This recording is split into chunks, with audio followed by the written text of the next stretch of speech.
It was a Friday night, during the first week of a 4-week remodeling job in a rather remote house. I was working with a few other guys, 6 in all, most of whom were from farther out of town than I was. They'd decided to spend the duration of the job, about a month, living at the house. I, however, decided that the drive back to Pittsburgh wasn't far enough to keep me in the old, empty house all weekend. One of the workers, a man named Jim, who was friends with the man that had recently purchased the house, happened to live in the area. He gave me directions, which he said would shave half an hour off of my drive time. But they went through the mountains. I had no intention of following these directions, deciding instead to be safe and stick with the way I already knew. However, that night, when it was time to leave, all of the men were sitting out on the front porch of the house, facing the narrow driveway. Jim gave me a brief verbal recap of the directions as I made my way down the front steps and to my car. Pulling out of the driveway, with Jim watching, I felt obligated to go left, the way his directions led, rather than right, which was the way I knew. As I headed out onto the dark forest road, with trees crowding in on all sides, I told myself that I'd just drive a few minutes down the road, turn around and then go the other way. I realized, however, that Jim and the other guys would see me then, and damn my foolish pride, I didn't want that. I resolved to give the directions a shot. The directions said that after about 20 minutes of driving, I would come to a huge, squat little tree, which leaned across the road at an intersection with a tiny dirt road. After about 30 minutes, I came across the sight, both relieving and horrifying at the same time. On my right, the tree tore out of the ground, a huge gnarled trunk with long, crooked fingers, like a rotted corpse reaching out of the grave to strangle whatever it could get its hands on. Accordingly, the trees on the other side of the road, that the corpse tree seemed determined to get in its twisted, bony grasp, all shied away from the road, as if recoiling in horror. Warily, I made the right at the intersection, onto the dirt road. The way was more grass than dirt. For the most part, it was 2 tire tracks worn through a section of the forest, in which the trees had been cut back a bit, likely long ago. It was a cart path, more suited to a horse-drawn buggy than my 2000 Corolla. According to the directions, I was only to be on the trail for 10 to 15 minutes. After only a few minutes, however, the path became somewhat treacherous. In the tire tracks there began to appear deep ruts, some filled with water. I had to slow down to avoid damaging my car, but still go fast enough that I wouldn't get stuck in the mud. I carefully crept along through this terrible trail, the tall grass hissing like a deadly snake on the underside of the car. I could almost feel its breath on my feet. Every once in a while, a tree branch would reach out and run a finger along the side of the car, joining in with the hissing. These woods were poisonous. Suddenly, something flashed in front of the car, darting from one side of the narrow path to the other, briefly illuminated in the headlights. It jerked along the ground as if it were being dragged, or like a snake even. A huge, white snake, with the face of a human. I couldn't believe it. I didn't dare. Did I really see that? I could have sworn that, for an instant, an incredibly brief instant, I had locked eyes with something human. As the thing, whatever it was, erupted from the brush along the roadside, I instinctively slammed on the brakes. Now, My mind was reeling at the thought of what my eyes believed they'd seen. I didn't see much of the body, and couldn't understand how it moved across the road in such a manner. But whatever it was had certainly been looking at me, straight into my eyes. Had it been laughing? My mind was numb. I didn't even realize that I'd stopped the car until I heard the knocking.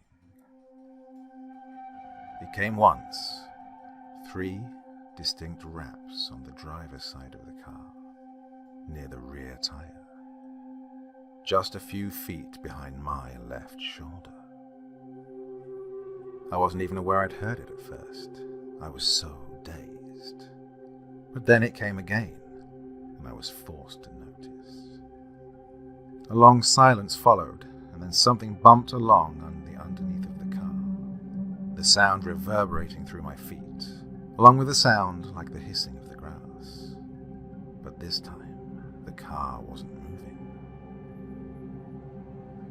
The car is still, I told myself, suddenly aware that, indeed, something was happening around me. I let off the brake and punched the gas. The tires spun in the mud, getting no traction, and my throat began to swell. But the car eventually lurched forward. As I sped off, I looked into the rear view mirror to see what looked like a pair of white feet, toes pointing down and hanging limp, being dragged into the woods. I continued forward. It had now been well past 15 minutes, but I told myself that was due to the slow goings at first. As it was now, I was going much too fast, the car bouncing and lurching, and I would surely soon emerge onto the paved road I was told was at the end of this nightmare. The car leapt and crashed to the earth over and over, banging in and out of ditches. Mud was splattered all over the car, to the point I could barely see out of the side windows. I would definitely need an alignment after this. Obviously, I'd considered turning around and getting the hell out of there, several times damning my foolish pride. But at first, there'd been nowhere to turn around. The road was too narrow. And now, even if there had been somewhere to turn around, I wasn't stopping for anything. My heart fluttered with hope when I noticed a horizontal band of silver cutting across the path up ahead. The road, I said to myself, and continued barreling forward.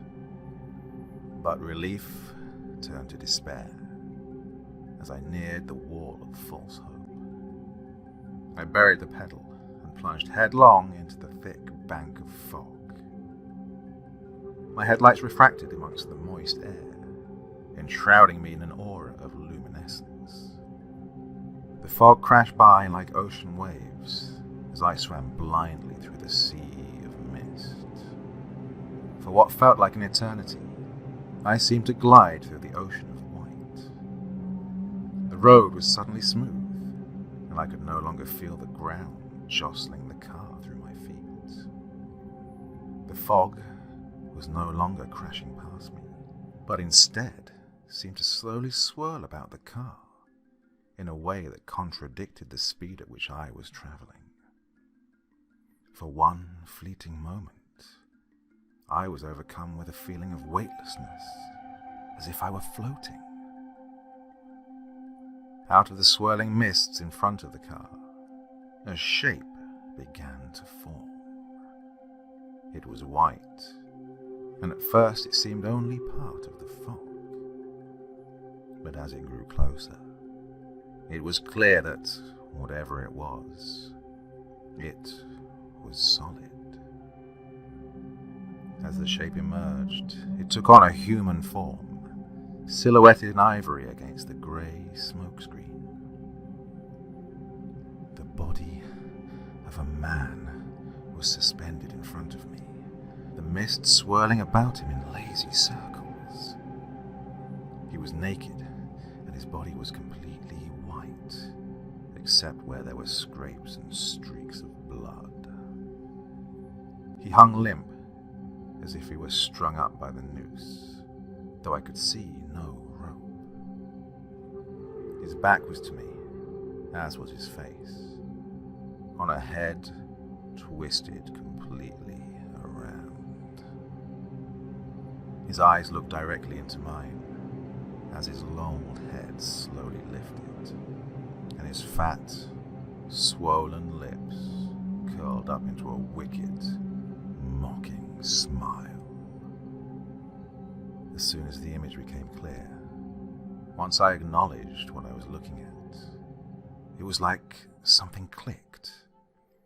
The fog sped by once more, the ground rumbled through my feet, and, abruptly, the car slammed into a ditch that must have been 3 feet deep. The initial impact smashed my face off of the steering wheel, and I lost control of the car, if I'd had it to begin with. It was the tree that I ran into next, which rendered me unconscious. I awoke to the knocking of the engine, accompanied by the hissing of some unknown vehicular component. The car was smashed, from what I could see, although with the fog, and now the smoke from the engine, that wasn't much. Needles of pain jabbed through my eyeballs and into the back of my skull. It only grew worse when I tried to sit up. Once I managed that, I found myself sitting on the passenger side of the car, with the bitter taste of blood flooding my mouth. The knocking of the engine had died, and the hissing was now little more than a whisper, like the roar of a distant waterfall. Eventually that too died out. The silence grew louder as I pushed myself up further in the seat, my back to the passenger door. Then, with a stabbing pain, the memory of what I had seen shot back into my brain. I swallowed hard, nearly gagging on my own warm blood, and gazed into the deep fog that surrounded me. I felt the need to flee, to run as hard and as fast as I could, but I was dizzy, and my ankle felt as if it might be broken, so I slammed on the door locks instead. Even if I'd been physically able to run, I wasn't about to risk running blindly through the shroud of grey, with that demon out there. For what else could it be? As if in answer to my thoughts, the knocking started again. At first I tried to believe it was the engine letting out another death rattle. How I hoped and prayed that were the case. But it was too loud, too deliberate, and I could feel the vibrations in my back. Something was knocking on the door. 3 slow, firm knocks. I leapt across the car into the driver's seat, and my head swooned from the effort. As I turned to face the passenger door, I thought I heard a low, raspy cackle disturb the great silence of the grey void outside. The sound faded as quickly as it had begun, leaving me doubting whether or not I truly heard it. I held my breath and listened intently to the night. I believe I closed my eyes and prayed that what I'd heard was only in my imagination. A period of inimitable silence followed, a dreadful, unnerving silence, and my senses were so sharp at that moment that I could have heard a whisper miles off. The silence stretched on, and just as I'd begun to hope that all was well and truly still, a strange sound slithered into existence. It started as a slow ticking noise, and the hair on my neck stood on end as it grew louder and faster, until it sounded like the warning of a rattlesnake. I clenched my teeth as the horrible sound buzzed through my brain. With my eyes clenched shut, I listened as the rattle, mere feet away, became a low, raspy voice that whispered a single word: delicious. The voice sounded as though it came from within the car, and with a start I opened my eyes. I was struck with terror. Across the car, looking at me through the mud-spattered passenger window, was the snow-white face of an insane-looking man.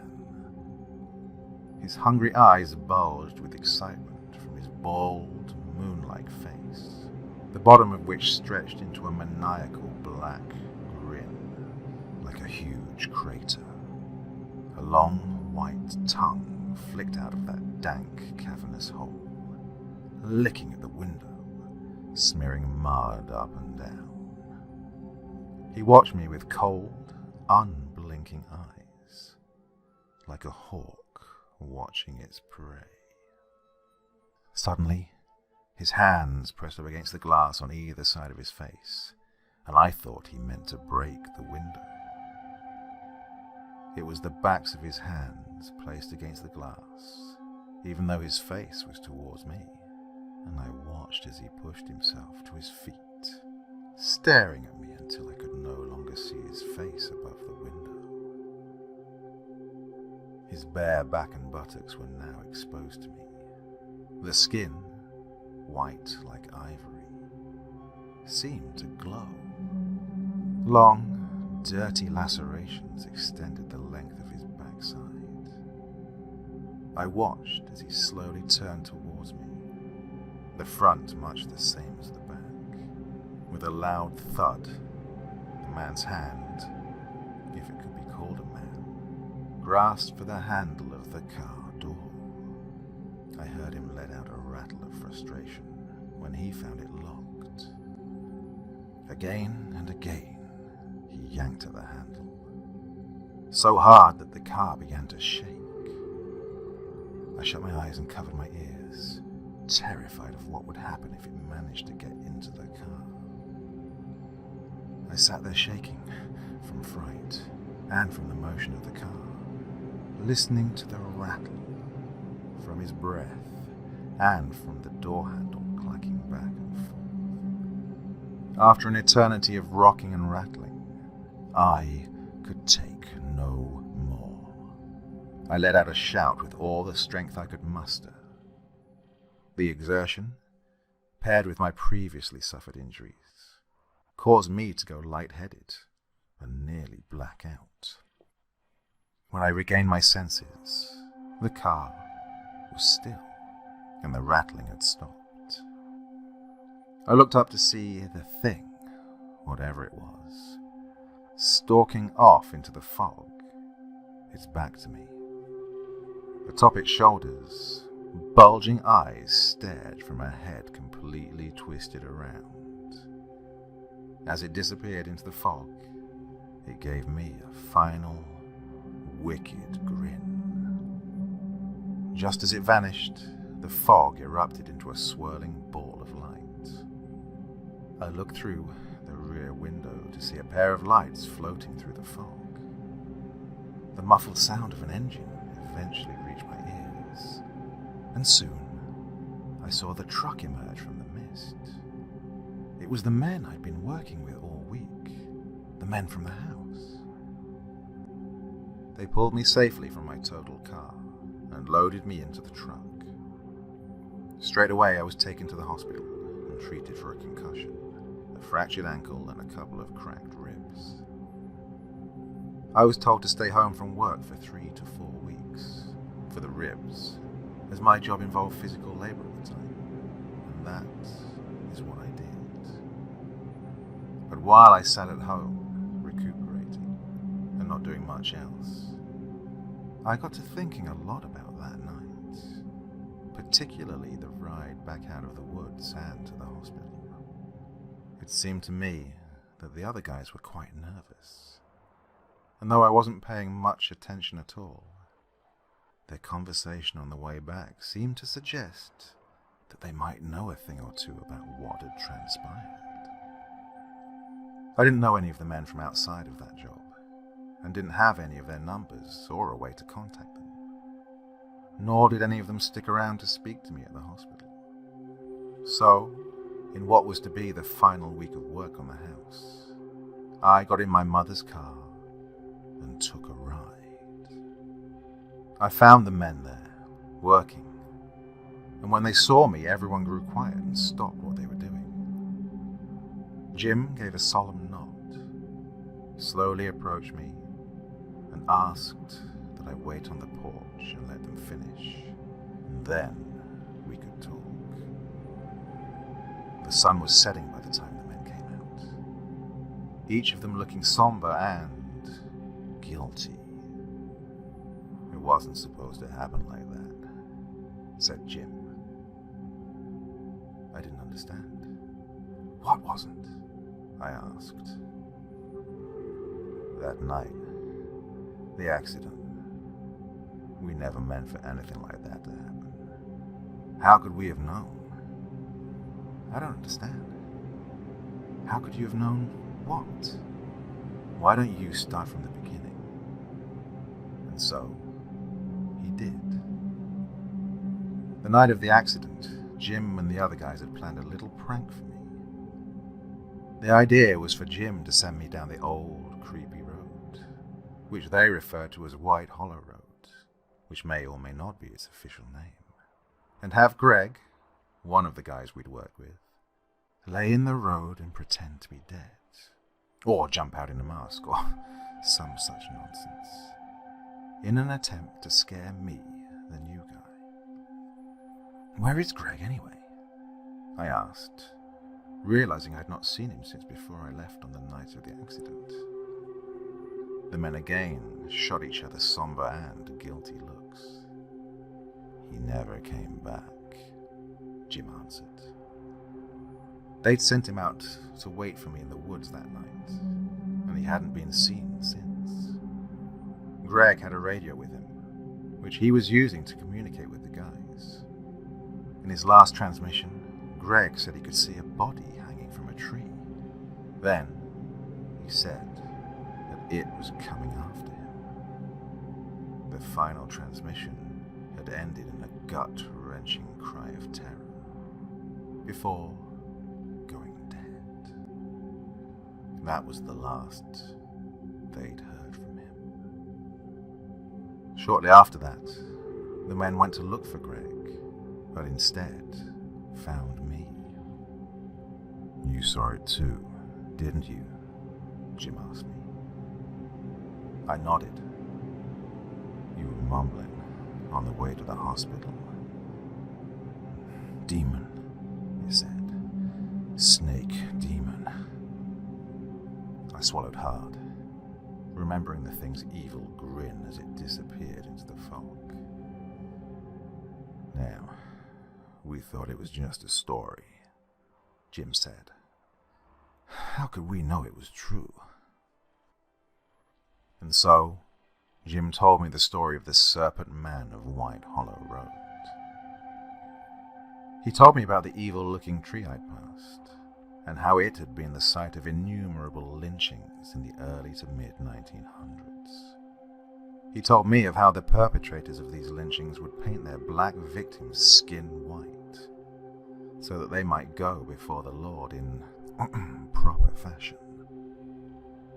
He told me of one particular man who had a love of snakes, and as such was deemed an agent of the devil, for which, along with the color of his skin, he was condemned to die. The noose was placed around his neck, and the rope tossed up and over one thick branch of the gnarled tree. The other end was tied to the hitch on the back of a pickup truck. Then, as they had done so many times before, the mob of lunatics cheered as the man was hoisted into the air, spinning kicking his legs while clutching at his throat, as if to tear it open. This time was different, however. Unlike with their previously committed atrocities, this time the Serpent Man did not die. Well, not right away. For several minutes he hung there with his legs pumping, one after the other, and his hands clawing at his throat. Foam frothed forth from his white lips as he hissed like the snakes he so loved. The crowd grew angry and shouted at him to die, but he still refused. One of the mob grew so furious that he jumped into the truck and slammed on the gas. The Serpent Man jerked upward with a sickening crack of his neck. The driver kept the pedal down, yanking the poor man through the tight elbow of the tree, where his neck snapped clean in half and his head spun up on his shoulders. His body was completely shattered as it was hauled through the gauntlet of tree branches and then to the ground below. But the driver did not stop there. He drove for several miles down the road called White Hollow, the battered corpse dragging and bouncing behind him, occasionally swinging out to the side to be smashed off a tree. Afterwards, the driver stopped somewhere down the road, untied the pulverized body, and left it to rot in the woods, uninterred. Shortly thereafter, many of the mob would turn up dead along that road, and soon the lynchings, at least in this area, had stopped. Every so often, they'll find a body on the road. But, hey, it's a dangerous road, things happen. We never actually thought the stories were true, Jim told me. I couldn't believe what I'd heard. I was a little bit in shock, but I had heard him, heard his voice. The way he'd said those last few words gave me the impression that his opinion had changed. And now? I asked him. The men looked around at each other, and then back to me. And now, Jim said, now we know. The night of the wreck, after they dropped me off at the hospital, they headed back towards the road to search for Greg. They passed the house they were working on and continued on towards White Hollow. About halfway there, a thin fog had begun to rise off the ground. As they approached the hanging tree, they could see something in the road ahead. It was a man. A white man, bright white, with a glow like the moon. His bloody, lacerated back was to them, but atop his shoulders, his face stared at them. Huge eyes bulging with excitement and dark, black mouth grinning in amusement. In front of him, while he stared on at the men, unblinking, his hands pumped up and down. It was then, Jim said, that he saw the rope in the monster's hands. His eyes followed the cord up into the tree, to the other end, which was firmly encircled around Greg's neck, as his limp body was hoisted up into the tree. The men fled back to the house. None of them had spoken of it until now, but they'd all lived in fear since. Greg's body was never found, despite several searches of the road and surrounding woods by the local police. I shouldn't have to tell you which way I turned out the driveway that night, and I don't think any of the men ever used that road